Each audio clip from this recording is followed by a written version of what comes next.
So, welcome to HITLAB's 2023 Summit. Why Thank don't you you. start by introducing yourself, your name, your title, and your organization?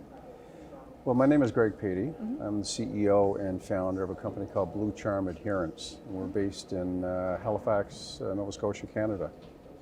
That's great. So, can you tell me a little bit about your organization's mission, what they do, and how they benefit the patients and people who use it? Yeah. Well, we're focused on patient insights and engagement and real data within the pharmaceutical industry, essentially. For decades now, the industry, as we know it, really focused on quantitative data, hard data we call that, in terms of actually understanding its business, making big decisions. What we do actually is really focus on patient insights, so the qualitative side, the soft data, where our explanation lies. So we've been doing that, and what we've done is we built out a platform. It's a mobile app, if you will, where an individual can come on based on a disease they may have, on board based on a medication, go in, learn about treatment and disease written at their level. Normally that's grade 5 to grade 8 kind of level at the patient level. And set up reminders for the medication and so on. And they're involved in the platform then. We can provide quizzes and questions and surveys.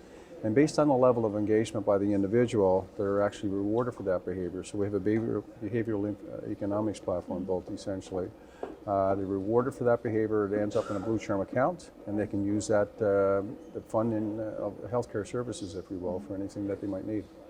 That's fantastic. So, as AI is being used more universally throughout the field, I feel like a lot of people think of AI as a way to organize and consolidate hard data, as you said, the more quantitative side, especially in health tech. So, how do you see yourselves using it as to help with your more behavioral data and the soft data that you mentioned earlier? Yeah, well, it's when you look at some of the research in North America right now, McKinsey and Company, I think, put out in 2020, again in 2022, some of the largest hurdles in terms of data in our world is really on the qualitative side, and it's really about integrated data sources, if you will. So we have lots of quantitative data, and that's really where patient insights is focused today in terms of predictive analysis. You can look at it, if we think about medication adherence as just one topic, there are about 200 variables that have been studied within that particular scenario. So all kinds of things, including age, gender, where you live, what pharmacy you use, what medication you're on, and so on. So it's really, really helpful to be able to do that and then plan accordingly in terms of actually the predictive analysis at why someone may take their medicine or why they may not take their medicine and so on. But the explanation of why those things are at a deeper source in terms of questions on the qualitative side, you really need to ask the individual. You may be the same age, gender, educational background, marital status. You may have two different scenarios in terms of pathways that you may do in terms of your behavior. So in those scenarios, predictive analysis can only go so far. You need to actually intervene and ask the individual, so it becomes personalized care in terms of health.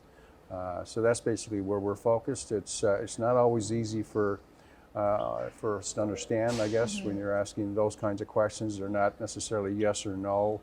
They're not quantifiable, 1 to 5.